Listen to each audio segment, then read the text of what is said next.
Hello and welcome to Bomb Squad Matinee. I'm your host this evening, Tim M. Sullivan, and with me I have... Hi, I'm Austin Sweebleman. I'm Tanner Richard Kraft. I'm Gigantus, the fire monster. And I'm Emily. Yes, we have a special guest coming for her first time on the show. Why don't you tell us a little bit about yourself? I'm Emily, also known as Space Queen Emily on Twitter. I'm Ethan's online pal. I watch a lot of Godzilla movies. I suppose that's why I'm here. I do a lot of Twitter threads about the media I'm watching, a lot of screenshots, a lot of videos, that kind of thing. An occasional podcaster, do stuff with Giant Robot FM as Ethan also does, and I am the occasional co-host and sometimes guest of the No Cartridge, No Wall Scroll anime spinoff podcast. Yeah, excellent stuff there.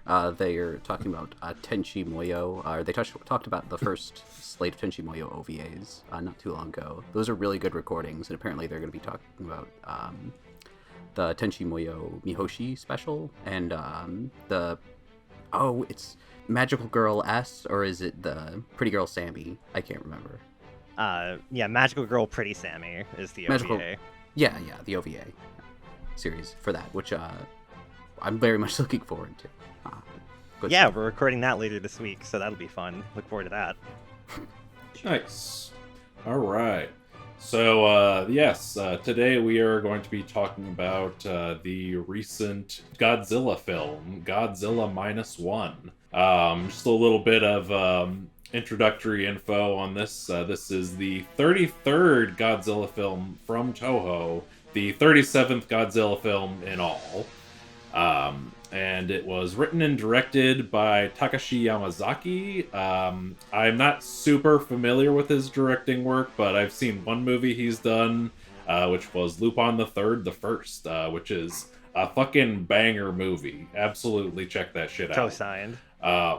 Yes. And he's directed a good chunk of movies. Another one, he did the two live-action adaptations of the Parasite manga, which I haven't seen those, but I'm big fan of the manga, big fan of the animes, and I like the stuff I've seen of his, so I might check those out now. He also did the live-action space battleship Yamato movie. Mm-hmm. He's done various Criminal crimes. Fair, I haven't seen. I've heard less than good things about it. He's also done various anime episode director credits, such as he's done a couple episodes of the show Heat Guy J, Baldur Force EXE, and the Tarzan parody Jungle King Ta-chan. Love it. The male lead of the film, Koichi, is played by Ryunosuke Kamiki. He did a bunch of Ghibli voice roles. He was in Spirited Away, Howl's Moving Castle, Secret World Variety. He's also in Your Name. He was in Summer Wars. He did a voice in March of the Penguins, which I think is delightful. Love that. And then Noriko, the female lead, is played by Minami Hamabe, who had previously worked with Yamazaki in one of his other films, The Great War of Archimedes. She's also in a couple more stuff, like she was in the anime film Let Me Eat Your Pancreas. Oh. Amazing title. Love it. She was in the live-action Kakegurui and Shin Kamen Rider. So that's just a little bit of the pedigree going into this film. And since this is our first new release for the matinee format, I figure we'll just start with an easy question, which is, what were your expectations going into the film? We'll start with Ethan. Yeah, so when I first heard the title for this film, I was positive it was going to be for me, because if you say it very quickly, it sort of sounds like Godzilla Minus Son, a clear reference by Toho higher-ups to my favorite film in the franchise, Son of Godzilla. As such, I was extremely disappointed by the lack of Minya in this one. But actually, when I saw the first trailers for this, I thought it looked pretty promising, and I really dug the idea of Godzilla as a period piece. I wasn't super familiar with the director's prior work, so I was, optimistic, but not with like super. I don't know. I wasn't incredibly excited. I was just like, a new Godzilla movie. That'll probably be fun. And whether or not it actually was, we'll see. Ooh. Mysterious. Spicy. Tanner, expectations. As far as my expectations go, I didn't know this movie existed until about a week before it came out. I just wasn't plugged into this. Then I started hearing a bunch of people be like very excited for it. And beyond that, when a member of the show and my friend Joe Vranick, saw it, he was like talking about it being like his favorite of the year or second favorite of the year. So pretty high praise. The critic reviews were nuts. So I was pretty excited to watch it. I watched it opening night. And what did they think about it? Keep watching, buddy. Yeah. Continue to watch the program. Please don't tune away. Don't click that dial. All right, making references that the kids won't understand. Austin. To use an analogy, in the original 1954 Godzilla film, he was about 164 feet tall. Over the decades, though, he was made larger and larger to keep up with the growing size of skyscrapers and formidable kaiju opponents. Japan's favorite bad boy lizard is now 355 feet tall, more than doubling from his original size, but I swear to God, they could make him 1,000 feet tall, and he'd still be completely fucking dwarfed by my expectations for this movie. I don't know what happened. Let's go. I don't know what happened, but this current era of Godzilla movies, referred to as the Reiwa era, meaning beautiful harmony in Japanese, is like when Chris Nolan got his fucking fish and chips eating hands on Batman. It took maybe like 48 hours after this came out for me to see dozens of YouTube thumbnails from right-wing reactionaries treating Godzilla Minus One like some magical antidote to this recent wave of poorly reviewed Hollywood tentpole blockbusters. And although a part of me knew they were hailing this thing like it was the second coming of District 9, because they're predisposed to like media from an ethno-state, there was this other torrent of equally glowing reviews from normal people that confirmed to me this was less Sound of Freedom and more Everything Everywhere All at Once. So yeah, between the tidal wave of glowing reviews and the really high bar set by Shin Godzilla, I was under the impression that this movie was absolutely going to be worth about $15. Back to you, Tim. Yeah, hell yeah. You brought up the reactionary thumbnails thing. I love the like meme of Godzilla just saying "I love men." It's an amazing image. No, you see, this Godzilla movie's good because they got rid of woke. Yeah, exactly. Get woke, go broke. Godzilla minus liberals. Got him. All right, and with that said, Emily, expectations for Godzilla Minus One. So it kind of snuck up on me. Like I knew it was coming out, but it took about a week or two for me to be like, oh shit, that's in theaters. So at that point I had seen a lot of people's reviews coming in, and Godzilla fans, notoriously nitpicky bunch. Everyone seemed pretty on board with it, so that had me excited. I had recently gotten the gigantic Criterion collection of Showa-era Godzilla films, and I had been mainlining those, absolutely just watching like 3 a day, like once in Japanese, once in English, finding all the English cuts that Criterion didn't want you to have, and just enjoying that, absolutely. I had seen Lupin III the first and enjoyed it, so I figured, well, it's probably going to be pretty good. I wasn't too hot on the Monsterverse stuff.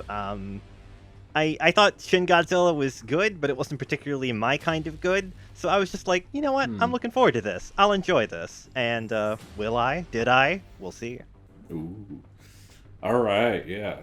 Good shit all around. I think I saw the first trailer for this in like late October, early November.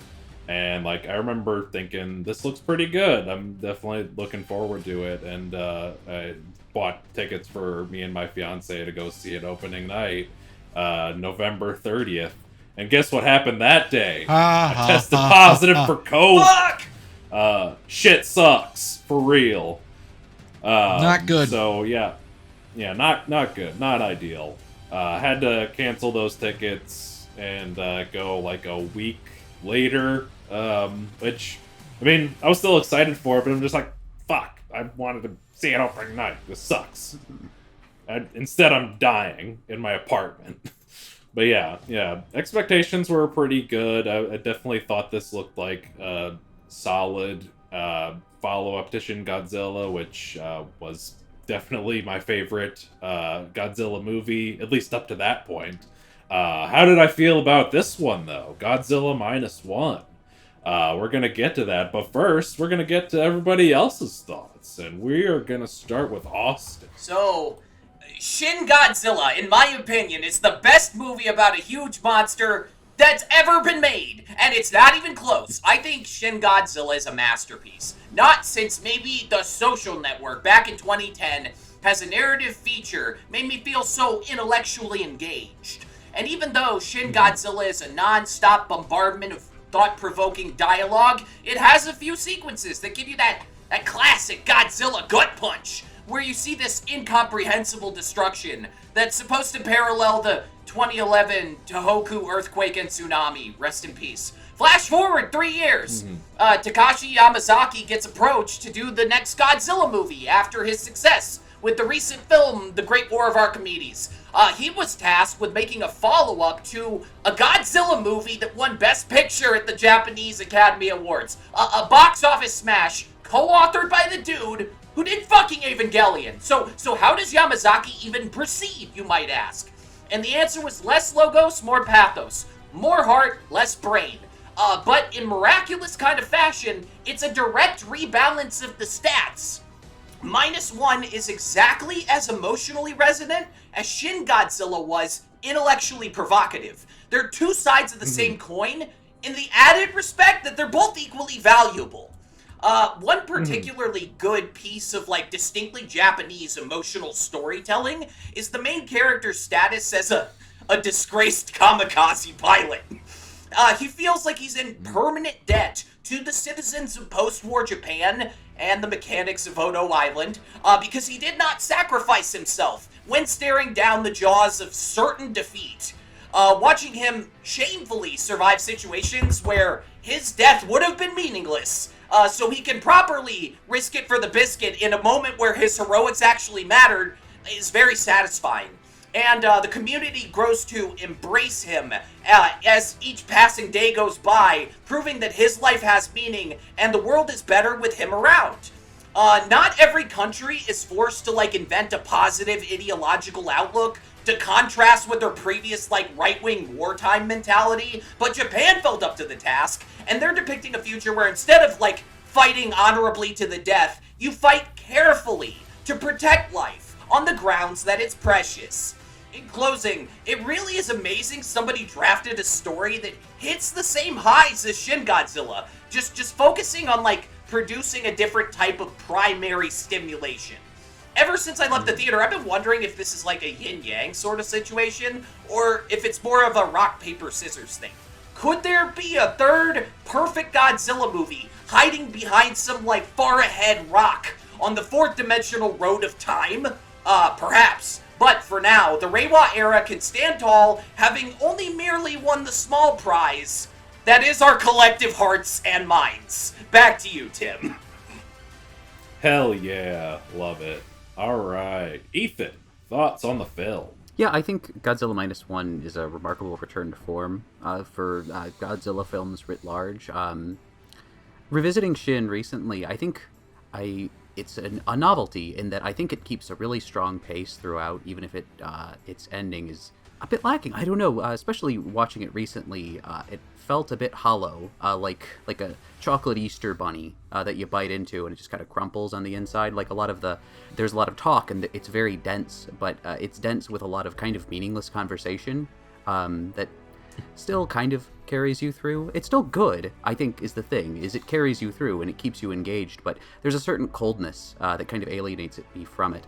I think seeing Shin Ultraman kind of put that in a more stark contrast, if I'm being honest, just because I think that's a messier movie, but one with a bit more heart. But this isn't about Shin Godzilla. This is about Minus One, which I think does have a lot of heart. As was mentioned, it's replete with pathos. It's a period drama, which is wonderful because we've seen snippets of Godzilla interacting with World War II soldiers, particularly in the Heisei film Godzilla vs. King Ghidorah. But having it be like a period drama kind of allows us to revisit some ideas, particularly from the original 1954 Godzilla, and perhaps more interestingly, the 1955 sequel, Godzilla Raids Again, which it's really cool to see stuff borrowed from that movie, which I like. It's no Godzilla 1954, but it's still an exceptional monster movie. And I think it shows reverence for that past material while mostly, there's maybe one scene, but mostly not feeling like a retread. I'm extremely warm on it, and it's up there. It is no Son of Godzilla, but it's high on my rankings. Hell yeah. All right, Emily, thoughts on the film? Shout outs to Ethan for the Godzilla Raids Again, because I thought about that a lot during this screening. It kind of took a lot of elements from Godzilla Raids Again and a little bit of Godzilla, Godzilla, King Ghidorah, Mothra, GMK, All Out Monsters Attack, Super Scramble Deluxe 2 Turbo Edition, and Knuckles. And Knuckles. Can't forget our boy. He doesn't brand new funky mode. Don't forget about the brand new funky mode. Featuring Dante from the Devil May Cry series, and the joke is over. But yeah, it's got a lot of the kind of post-World War II restoration aspect of Raids Again, some of the plane stuff. And then it's got an absolute bastard of a Godzilla, like in GMK. And I love when Godzilla is a bastard. I love when Godzilla is just absolutely mean, almost for no reason, but also because he's a bastard. It rules. Gosh, I really like this movie, honestly. I was really impressed that it was another solo Godzilla movie, no other second monster. I was impressed that they did that twice in a row. Because after Shin, you would think that Toho would be like, all right, new monster, we must market more. Give us more action figures to sell, please, and thank you. But they didn't, and I felt that had a bit of confidence behind it that I was impressed by. I was impressed that they went for, such a wide appeal. The family stuff is pretty in vogue these days. Screenwriter's favorite, what if we tied it all into family? Especially these days, everyone glomming onto found family as an example. But it really works within the film. It's got a lot of just pure naked emotion, and I don't know, something about it just really stuck with me. I was impressed by how tense of a film it was. I felt myself relax 3 different times in the theater after particularly harrowing scenes like the Ginza attack, and I hadn't felt that in a while. That was cool. That was awesome. Yeah. The Godzilla in it's really cool. I like the design. He's a bit weird. He's a little muscular, but I like that for him. I like that he gets a big and swole after the first time you see him. I like that he eats people in this. That's weird. That's new. He regenerates. That was interesting. I felt that was a particularly neat pull. The music I thought was particularly good. I like the strategic deployment of the Akira Ifukube tracks. There was maybe 1 or 2 of them that just really just bam, and here's the Godzilla theme, which can usually feel rote, but this time it was just a big moment, and it totally worked. The composer for this, I didn't know this until I was looking it up today. Naoki Sato, who has a special place in my heart because he did the first 5 seasons of the Precure series of Little Girl, Magical Girl series. That rocks. I like that the Precure guy did the Godzilla Minus One soundtrack. But yeah, overall, I am very positive on this film. Back to you, Tim. Hell yeah. All right. Mr. Kraft, thoughts on the film? So, this movie, I fucking love it. To put in perspective how much I love it, I think my top 3 Godzilla movies are in order, and I say this as someone who's probably only seen 10 Godzilla movies, half of them being American movies, so I'm not very well versed in the subject, admittedly. My baseline for how bad this series gets is 98 Godzilla, which may actually still be the worst Godzilla movie. I just haven't seen any of the bad Japanese ones. But my top 3 Godzilla movies are, number 3 is Godzilla 1954, which still holds up brilliantly to this day, in my personal opinion. Number 2 would be Shin Godzilla. Yes! Which I think was the first Godzilla movie I've seen since the original Godzilla that really captured the political commentary and undertones of the original Godzilla. The first one that really kind of delved into that one. But for my money, I'm a big stupid baby, as Ethan loves to call me.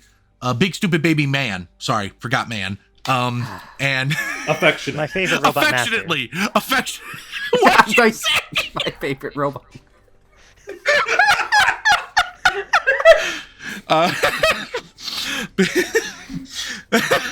Sorry.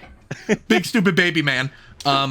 My brain small, my heart big, mostly to pump all the blood in my body, which is why my favorite Godzilla movie is now Godzilla Minus One.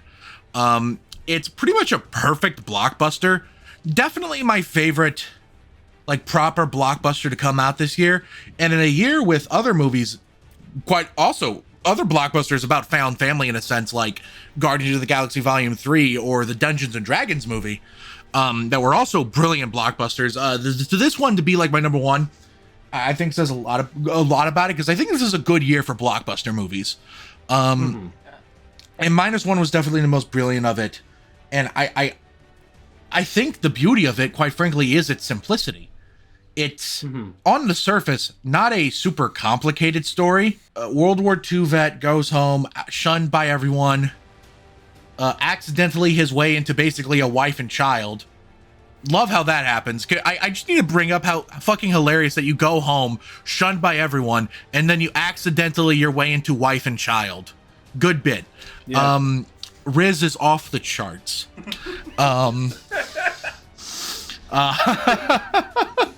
Girls love it when boys are actively ideating. Hold on, I'm taking notes.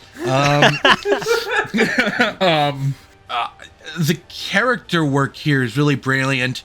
Every character, within seconds of meeting them, you kind of understand their shtick. I'm not going to remember anyone's character. I do not remember any of the characters' names except for one. So I'll just start with him. My favorite character, Doc. There we go. I love the old man that's like wise. It's a good character bit. It helps that he's hot as hell. But beyond that, just personality-wise, I love the guy that's like wise. He kind of has a slightly mysterious past. He's really friendly, and he's like a big smart guy, and he wears glasses. You get his bit. His like the other like sort of second in command on the boat, the more veteran guy, you kind of get his shtick. The other guy, the like real green guy, you get his shtick immediately. He wishes he could have fought, but he did. I meant green. I didn't mean green in color. I meant green as in like fresh. Young. Oh, I'm sorry. You said little Godzuki. My apologies. I don't think he's in this movie, Taylor. Oh fuck. Well, maybe the sequel. Sorry, Guys, Godzilla or Baby Godzilla? I think I watched the Baby Godzilla movie by accident, guys. That's Elmer Fudd, you moron! That's a fucking throwback! Holy shit! I'm sorry, this is awful. No, you're fine. Have I even said anything about the movie? Yeah. Brilliant. Yeah. It's brilliant. I'm hunting wabbits. I'm hunting Godzilla. And, I find the character work to be really stellar. The action set pieces are incredible, but the number one thing that stood out for me personally were the visual effects. The budget of this movie was allegedly $15 million. When the director was asked about this, he said, "I wish it was that much, so it might have been even less." And there's a very complicated reasons as to why it was that cheap. Conversion rates, work culture. I'm not qualified to talk about those things because last time I did, Ethan yelled at me. But the point of the story is that it had a more limited budget compared to an American blockbuster of a similar stature. And what it was able to achieve with that budget is nothing short of incredible. Because first off, when you think about it, the actual number of VFX shots in this movie is not that big, and most of it is relegated to the third act or the attack on the city sequence. Otherwise, they do a lot by not putting Godzilla in the shot. They are able to kind of cheat and do that a lot, while still making his presence felt, which to me is the mark of the best visual effects. Because you know what that means? It means the director knew what they were doing and was planning these shots with the visual effects in mind and the limitations of their budget, unlike the movies coming out of a certain studio out of Hollywood. Marvel! I didn't say anything. What? Anyway, with the exception of this one shot in the movie of these tanks, I thought every VFX shot was just perfect. Didn't break my immersion at all.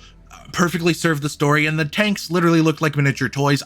I don't know why. That's Godzilla, baby. If anything, it was charming. It was charming. They couldn't get the rubber suit monsters. They had to get the toys in there, you know? They had the, you know, I respect it. I respected it. It was charming. And watching it opening night, you just kind of like fall in love with these characters. And the emotional beats are kind of obvious. When you think our main character is going to actually kamikaze himself into Godzilla, you just know that the mechanic secretly installed an ejector seat or whatever, and that he's going to eject at the last second. And on my second viewing, I actually noticed this. You can see him eject from the plane for like 3 frames. Yeah, I saw that too. It's blink and you miss it, but you can see him eject from the plane, which I think is a really cool touch. And it's obvious as hell that it's going to happen. But you know what? You want to hoop and holler even still, because it's baller as fuck when you discover the bastard's still alive. And then it's even more so by the mechanic, like, borderline crying, being able to finally take his headphones off and, like, breathe. It felt like he was holding his breath for 20 minutes and he was finally able to breathe. And it's moments like that that make Godzilla Minus One the best blockbuster of 2023.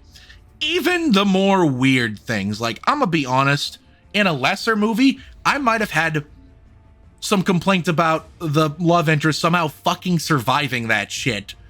But you know what? This movie earned it, I think. This movie earned that shit. With the complete sincerity and the mind-boggling spectacle and beautiful character work, I think it's my 7th favorite movie of the year, and it's definitely my favorite blockbuster. Godzilla Minus One is a brilliant film. It's a beautiful film. The character work is stellar. The technical work is stellar. And if they do make a sequel to this Godzilla, which there was like a little credits stinger, I think it was like a mid-credit scene, or was it right before the credits? I can't remember. It was right before the credits. Sorry, it's been a while since I've seen it. Of Godzilla starting to regenerating. Yeah, Godzilla starting to regenerate. So if they want to do more with this franchise, I'd be excited to see it. But at the same time, I also feel like the characters have earned a rest. And to prove how good this movie is, my father, the thing with my father is that he once told me he just doesn't, quote, my dad's a cool guy, but he, quote, doesn't like movies from other countries that much because he just doesn't get the culture. Fair point, whatever. To prove how sick Godzilla Minus One is, here is the Alamo Drafthouse order card from when I saw it with him. I gave it a 5 out of 5, and so did my dad. Yeah. Let's go. So that's how you know the movie fucking rules. Back to you, Tim. Hell yeah. Something that you had mentioned, the thing about the plot beats being fairly obvious. I remember when the first time that I saw it with my fiance, like right after the movie, I guess one of the people in front of us was just like, it was a grown man who had taken his parents to see it with him, and he asked them, so what'd you think? And then the mom just goes, it was so predictable. Which is just the most boring old person take on any, like, blockbuster movie. Like, who cares? Did you like it? Was it good? I don't like this incessant need people have to be smarter than the movie. Yeah. Fuck you. Be like me. Be dumber than the movie. You're happier. Let's go. Every time I watch All The right. Sixth Sense, I'm surprised at the end. Yeah, I love the twist that Haley Joel Osment is Kaiser Soze. All right. That's 6 senses. All right. Yeah. Good takes all around. My thoughts, basically echoing all of you guys. It's a great film. I'm with Austin that I'm probably still like a little bit higher on Shin Godzilla, but Godzilla Minus One is right there next to it. And I think that's a great take that like Shin Godzilla is sort of the more intellectual play, and Godzilla Minus One's the more emotional play.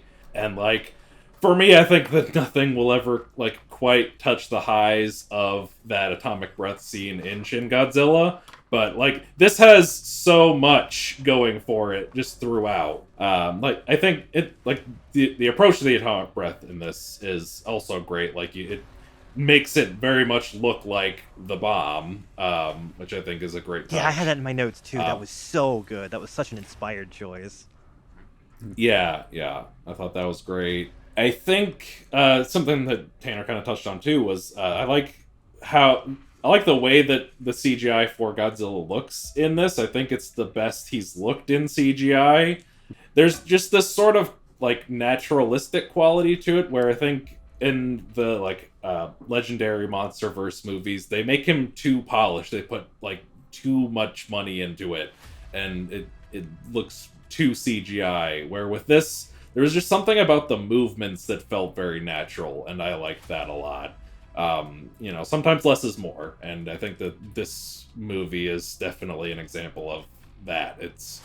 It just comes together really great. Love the portrayal of Godzilla in this. I think the emotional story is great. I love Koichi as sort of our lead. I think this is a great portrayal of like the concept of survivor's guilt, and I like how it kind of keeps coming up throughout the movie because he doesn't sacrifice himself in the beginning of the movie, and everybody shames him for it, and then in the middle of the movie the Godzilla atomic breath just blows everybody away, but he's pushed away, and so he survives that too.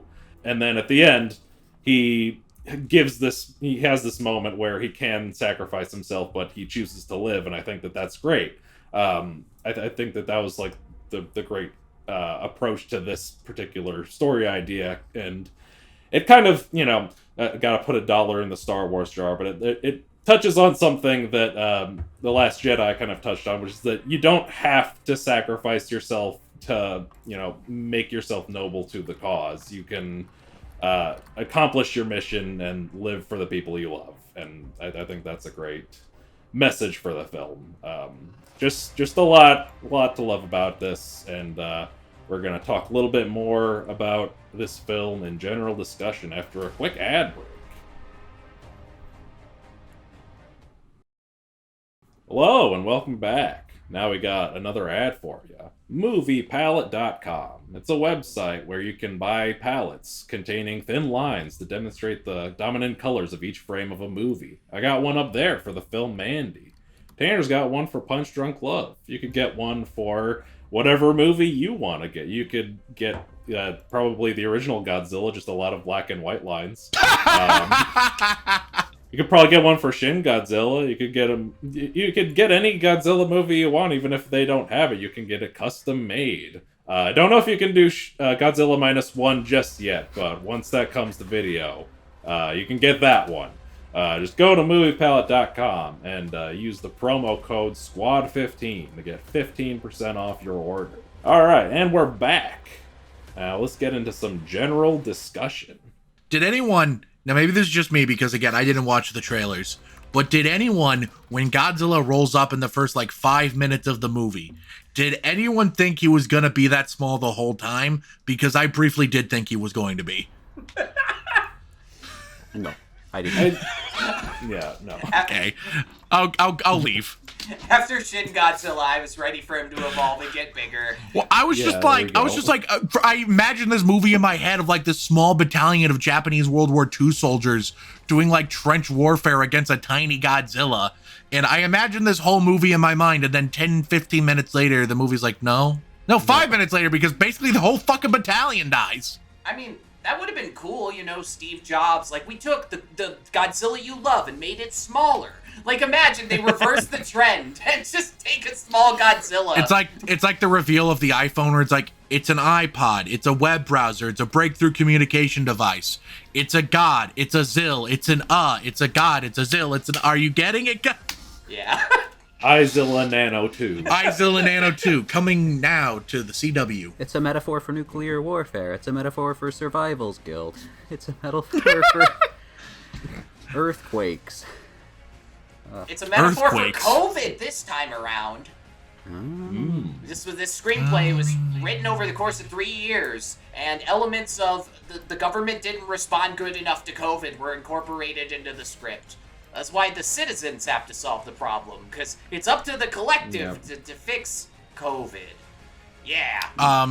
That does remind me of like the best / corniest speech of the movie, which was Doc just being like, "Yo, humanity, pretty cool. I prefer it when we don't die." Like that's the whole gist of his speech, and I kind of love it because you know what?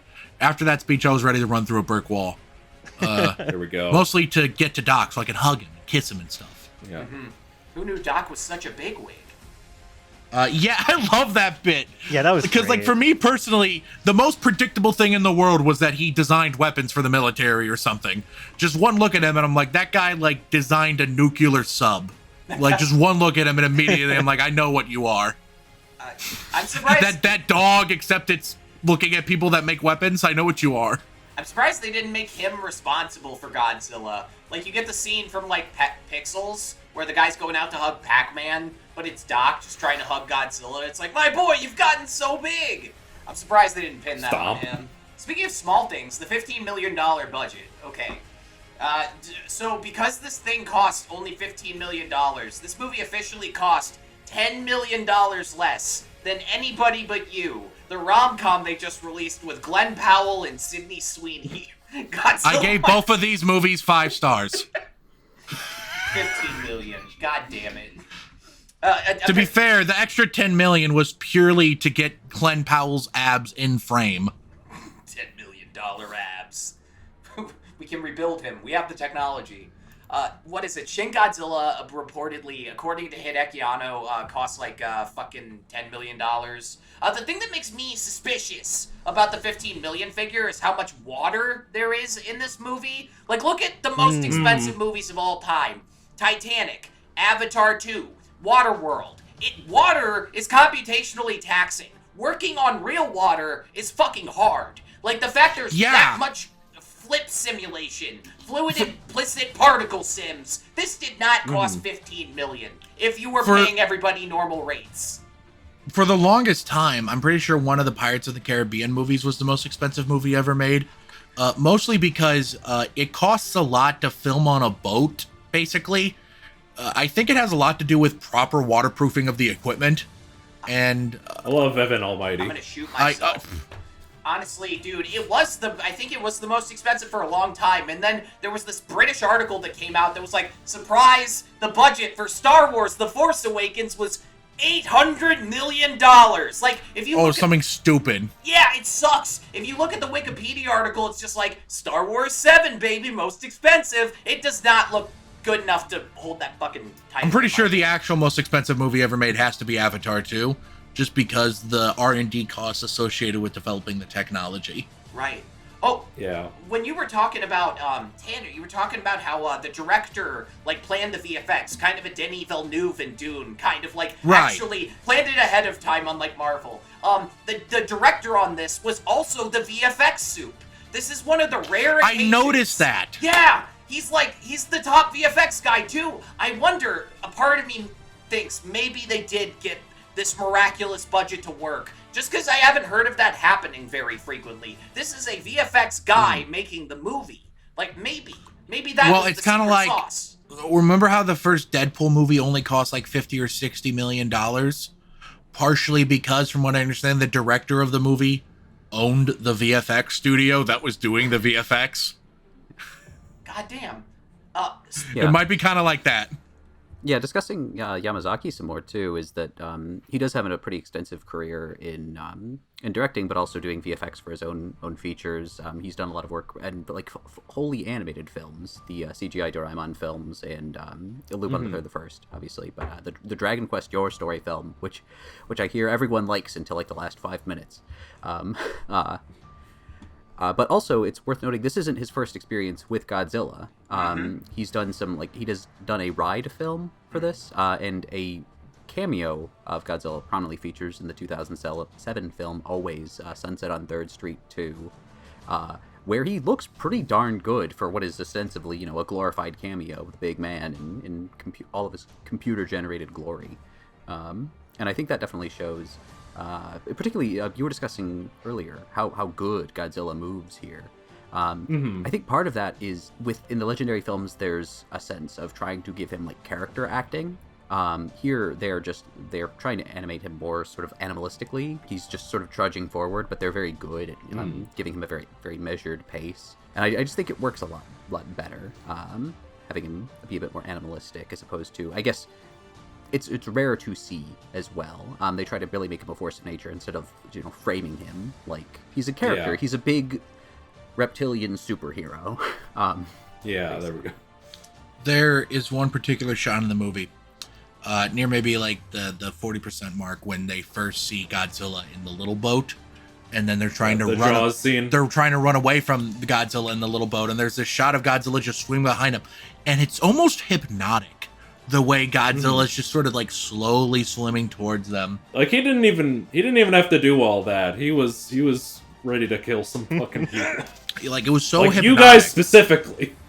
Yeah, like I almost felt like he was gonna like come out of the camera and eat me. Nom, nom, nom, nom, nom. Yeah, that scene is incredible. Love that. I think the like final confrontation with Godzilla might be like my favorite like third act battle in a Godzilla movie, at least as far as the like humans versus Godzilla movies go. 100%. Do we agree? 100%. Yeah. It's a good I love one, it when they sure. do the trench run from Star Wars in a different setting. Oh my god. There we go. Yeah, it's good. It's a good well to draw on. That's not a diss. No, they're doing the raids again bit. That's the bit. In raids again, it's them circling Godzilla in fighter planes, trying to get him covered in ice in that version. But it's a lot of aeronautics, and there's even a battleship that has to like sort of trap him on the landmass that he's stuck on. It's like that's the one where they don't bring out like any sort of like maser beams or anything. It's just guys in aeroplanes. And it rules. It's actually a really fun finale for that film. Yeah, I need to watch Raids again. Raids Again's good. It's one of my Yeah, favorites. it holds up. It's Godzilla it's 9/11. been a while. It's got Anguirus. Everyone loves Anguirus. Inherent femininity, frankly. So I'm glad Ethan caught that at least. yeah, I was baffled mostly. I don't know why you explaining the point of Godzilla Raids Again just conjured up images of 9/11 in my head, except it's two giant lizards. Well, there is that famous Godzilla versus Megalon poster where Godzilla and Megalon are squaring off on the top of the World Trade Center, each one on one building. Very small, like they're not to scale at all. Mostly because King Kong. I think that poster was made shortly around the same time as the King Kong 76 remake, where he scales the World Trade Center instead of. I think it's the World Trade Center. It's Sears Tower. It's been so long. No, Like, it has to be the World Trade Trade Center because it's how the fuck are they gonna get a giant gorilla to Chicago? That's true. How are they gonna get them? Stupid! They're gonna drive there? He's just gonna keep climbing up, and then he's gonna make it all the way down. Oh no! I'm the son of God. Oh no! Zilla, What have you done? just do the call and response from the Laser Cult song. Starbucks, they're everywhere.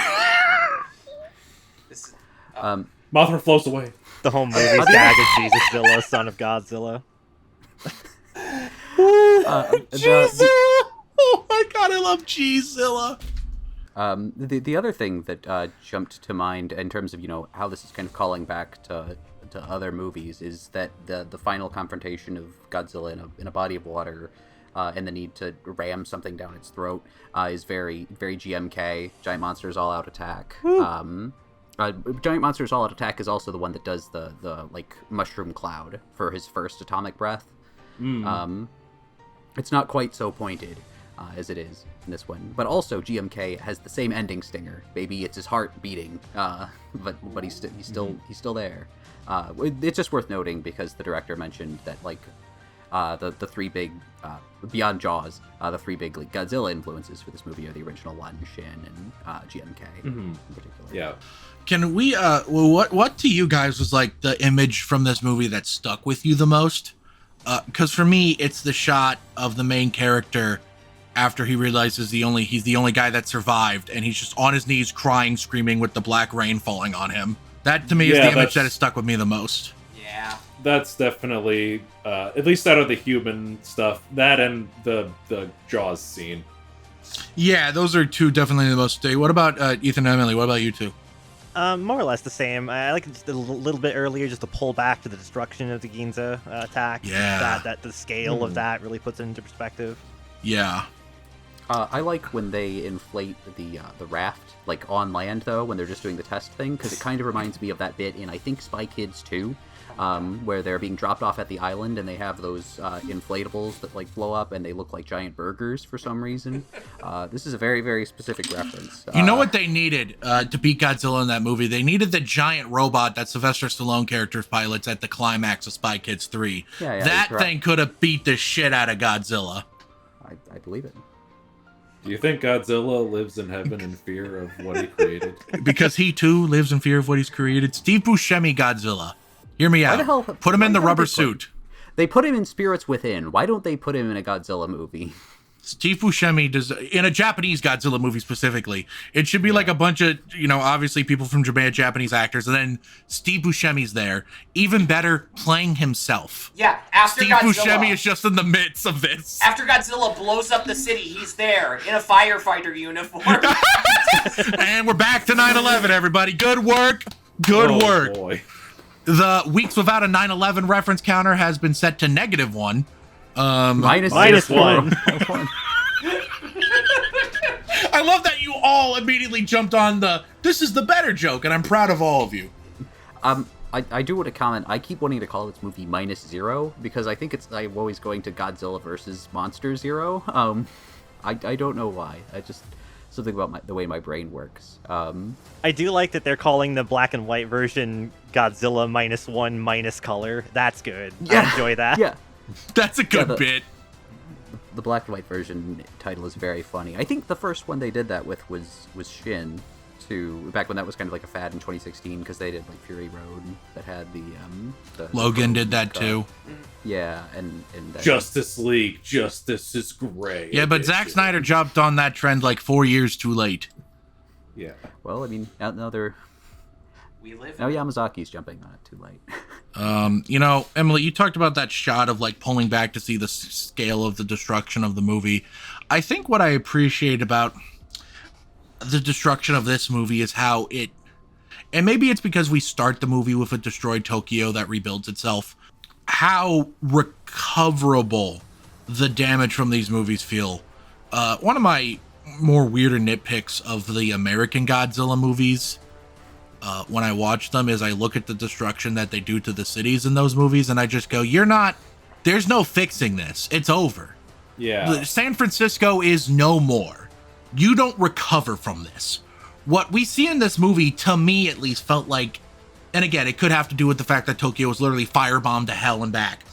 And we then see it be rebuilt over the course of the first and second acts, that it feels attainable. How, like, Godzilla is a big destructive force, but in a more realistic way, if that makes sense. I think I hope you understand what I'm getting at, all of you. Yeah. Like, I think for me, it's like, it's definitely a cultural difference where, like, with Japan, Godzilla is, the metaphor for the destruction that has happened to them, whether it be the atomic bomb or the tsunamis. And in America, it's just monster do smashy smashy in city, action figures hitting each other, which is fine. Like, there's plenty to enjoy about that. Let the record show I'm excited for the upcoming Godzilla Kong movie. Oh yeah, Godzilla X Kong is gonna be goofy fun. It looks dumb as hell. It'll be their opening night. Same. There's two schools of thought for the Godzilla movies. Like, you have your Godzilla is a destructive force of nature, and your Godzilla fights monsters. And I think there's plenty to enjoy about both. The Godzilla fights monsters ones are usually more fun, but the Godzilla as a destructive force are definitely more meaningful. And yeah, that's what you get here. Very, very meaningful movie. This is kind of a tangent of a sidebar, but I like that Godzilla 98 is an extremely pre-9/11 film, because the military is so dipshit. They portray the U.S. military as complete farcical morons every time, and I think that rocks. That's really funny. That's the last time you could have gotten away with that in a major blockbuster. Godzilla Yeah. 98 is the one where Roland Emmerich was like, this is the one where I'm going to get my beef about Roger Ebert out, right? Yep. That's the one. Roger Ebert is the mayor, if I'm remembering correctly. Basically, and Literally he's a called big... Mayor Ebert too. I'm pretty sure what's because I funny watched is it like that, 4 like, weeks ago. If I remember correctly, most of his concerns are pretty legitimate, right? Like, he's not... Like, Roland Emmerich doesn't do a good job of portraying him as a moron. Mostly, yeah. I did Like, like he's that mostly Ebert a was fair mad that mayor. he didn't get killed, like that his stand-in did not get destroyed by Godzilla. That was awesome. That'd be me. I'd be upset if I didn't get killed by Godzilla. If you put me in a Godzilla movie and you did not have the balls to have Godzilla kill me if you had beef with me, I would be very upset also. Okay, I can't remember if Mayor Ebert dies in Godzilla. Does he? He He does not. That's why Yeah, Ebert no, he was doesn't. mad. That's the crazy thing. Like, Roland Emmerich is bad at his revenge fantasy. Who's the fucking guy who did Euphoria season 1? Who's that piece of shit? If Sam only- Levinson. It's Sam Levinson the whole time. Yeah, Sam Levinson can complete There what we go. Roland Emmerich started. I got a sound design thing. There's very few, like, trivias about this right now, but this one's kind of interesting. So the sound designer, Natsuko Inoue, set out to try to, like, reproduce the Godzilla roar, but in high fidelity for, like, the 9.1 Dolby Atmos theater systems. And the way he went about this, he went to a baseball stadium, specifically the Zozo Marine in Chiba Prefecture. He blasted that Godzilla roar from the stadium speakers while a team of 10 sound recordists captured the way the sound resonated from different angles. I thought that was fun. They really, like, Let's fucking they go. pulled a Michael Mann to bring the good Godzilla roars to this movie. They, In my personal humble opinion, I don't think there's been a bad Godzilla roar. Even 98's roar is pretty decent. 78 Hanna-Barbera cartoon. I was gonna say that's the one. I was Wait, you were Yeah. serious about that? There's a About being bad, yeah. Hanna-Barbera cartoon of Godzilla? it's- Wait, I thought okay, you so- made that up. You're being serious? Okay, no. Here's some freaky lore, all right? And by freaky lore, I mean just something that's mildly amusing. But there's a 78 Hanna-Barbera Godzilla cartoon, and yet there's a cartoon from the 60s by Toei of King Kong. Streams have been crossed. Things have been inverted. This doesn't make a lick of sense to me. And promise tomorrow!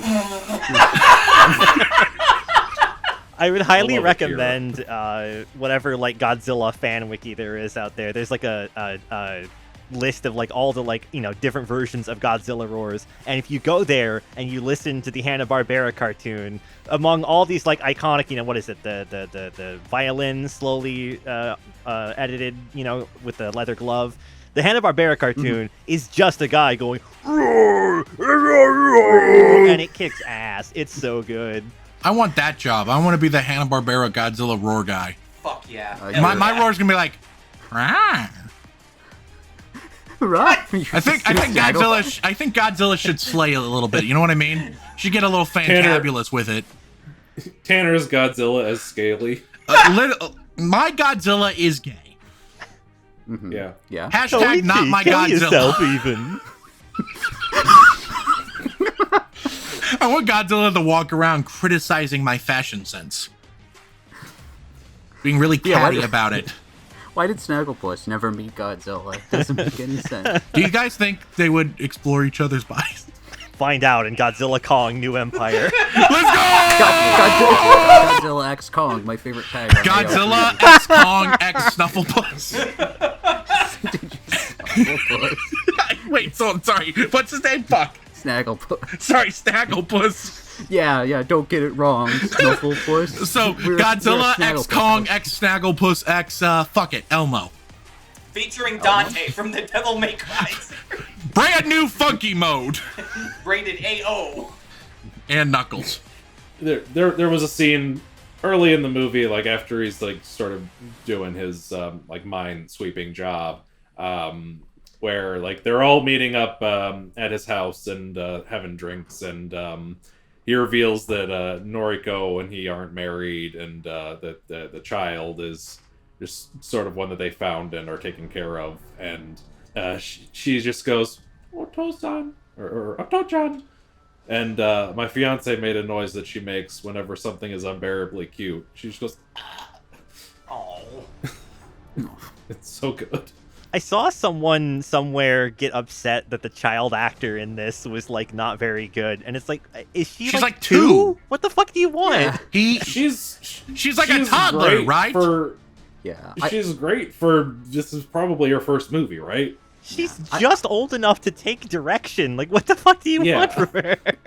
Yeah. I do think it's very funny that the children's drawings are like authentically shitty children's drawings. Hell yeah. What Yeah, the that's fuck, Ethan? I drew those. I was really proud of my work too. What the fuck, man? Ethan! Yeah, he drew those in '99. I stand by my initial statement. Kidding. That's way better than what I could do. Emily, I did have a question for you, which is, as I recall, you watched this -1 sandwiched between the first two Heisei Gamera films. Yes. How do you think it compares? Oh man, that's a rough question. Those two films are amazing. Yeah. Kaneko firing on all cylinders, especially considering Kaneko did GMK, my previous favorite Godzilla film until -1 came out and recency bias hit me like a truck. Yeah. Oh gosh, I think I'm always gonna be a sucker for practical effects, so like I can't Kaneko's Gamera films just a little bit for me. But I don't know. Maybe there's a bit more narratively for me to chew on too with the Gamera films in context, because the whole reboot nature of them was interesting to see how they adapt that character for a '90s audience, and '90s very much it was. But man, it was -1 really good. I would say at least like on an artistry level, the special effects were just about on par with some of the best '90s suit action stuff in those Gamera films. The special effects were done by White Team, is their name when you translate it. And White Team, all the way back in, I think, 1977, got their start. The very first movie they did was House. The fucking... Let's go! The company that did this! It's neat. They worked on a lot of the old Obayashi films, like the Aimed School or whatever that actual name is, and The Girl Who Left Her Time. Finally, Mandomzilla. Mandomzilla. Godzilla and freedom.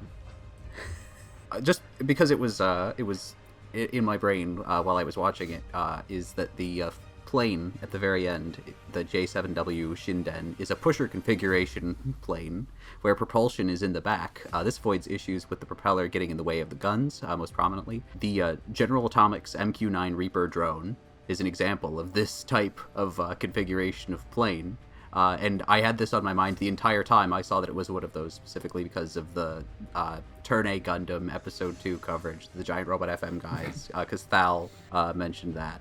And I just wanted to make that apparent, because that was all I could think of was, oh, it's that kind of thing. It's that kind of weird looking plane. I love it. It's the same one we used to kill a bunch of innocent people in the Middle East. Oh no. Oof. No. How could this happen? Used for good, though. Redeemed. There we go. No. But no. That was the only thing I had to add. I don't think I had any other notes. This movie's good and cool, and it pays a lot of love. It makes me want to revisit other Godzilla movies, too, because I feel like there's a lot you can, like, pick and pull apart at, like, what it's homaging. Actually, I'm going to have a complaint to be my last thing.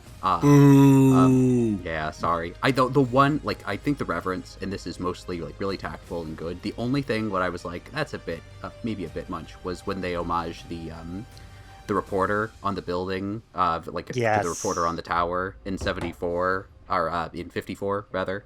70th anniversary. The original movie was from 54.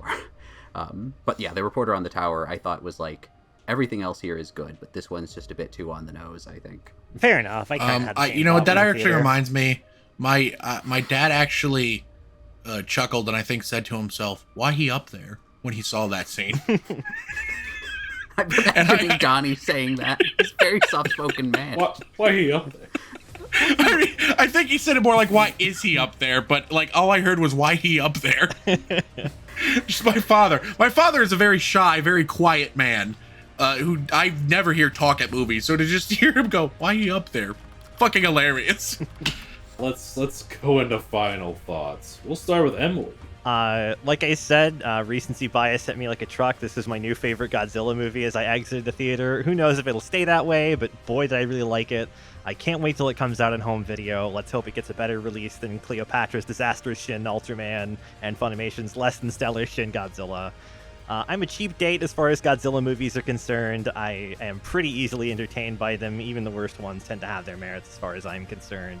But I also think this is an extreme high point for the franchise, and it's just good. It's just good to go see a big Godzilla movie in the theater and hear him roar loud in my face. Rawr. Yes. Good shit. All right. Ethan, final thoughts. Godzilla Minus One may have not quite met my initial You expectations. son of a bitch. No, I really like it. It's an exceptional entry in the Reiwa era, and I'm excited to see what they do. I feel like if they are going to build on like a larger continuity, I feel like this is maybe a firmer base than Shin would have been if you're going to do more of these. And I'm excited to see Godzilla raid again. Hell yeah. Tanner, final thoughts. Rawr. No, it's also my new favorite Godzilla movie. The character work is brilliant. It's the best blockbuster of 2023. And, you know what more can be said other than,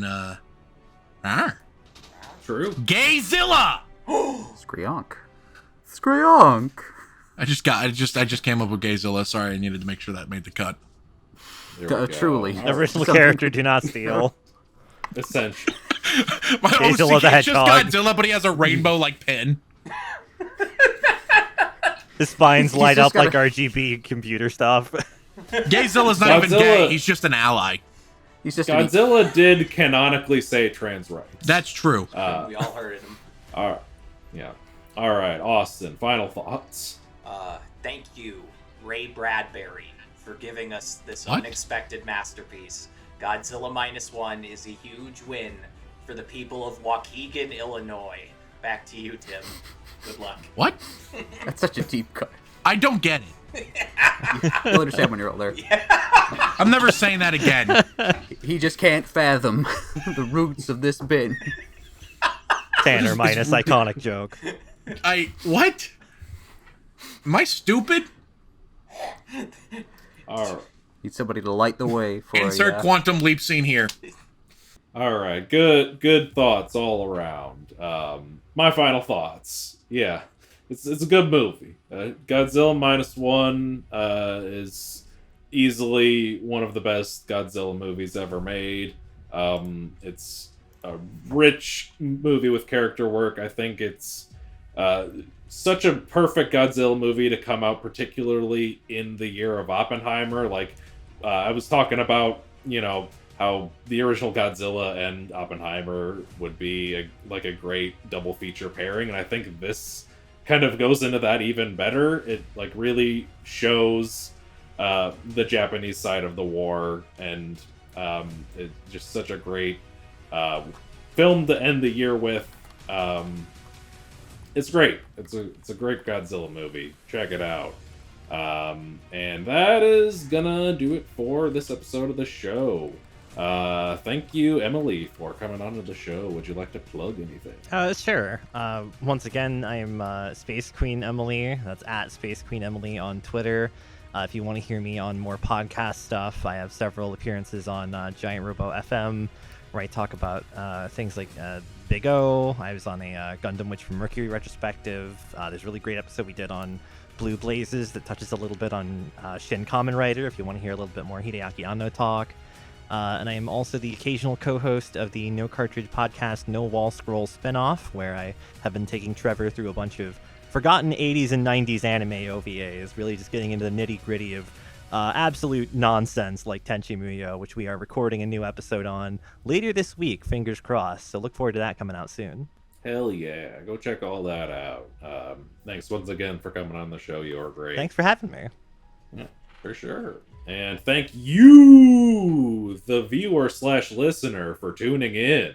If you're listening on the audio platforms, please give us a review or a thumbs up or something.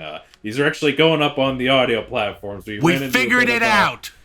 We ran into a bit of a speed bump there, so I apologize if you've been waiting for 3 months to listen to this in your car, but you can now. But please drive responsibly. Yeah, drink not while you're driving. Drink and drive responsibly. You know your limit. Just go for don't it. cite me in the court case. Do whatever the fuck you want. I just want nothing to do with it. You're an adult. Whatever. And if you're watching this on YouTube, thank you very much for watching. Go on down to the comment section below. Let us know. What did you think of Godzilla Minus One? What is your favorite Godzilla movie? Does Godzilla love men? Comment below, let us know. And while you're down there, hit the like button if you like the video. Hit the subscribe button if you want to see more. Hit the bell icon to get notifications for when we upload new videos. Thank you once again for tuning in, and tune in next week when we talk about another movie hosted by Tanner. We're going to be doing Killers of the Flower Moon. It'll be a lot to discuss. It'll be a happier episode than this one for sure. Yeah, for sure. Be sure to tune in for that one. Thank you once again for tuning in to this episode of Bomb Squad Matinee. And remember, that lizard was the best of us. We're young. Truly, there's a little bit of Godzilla in all of us. I'm gonna go to -1. I'm gonna take her with me. Just slid my ticket across the table and I said, sorry guys, I gotta see about a girl.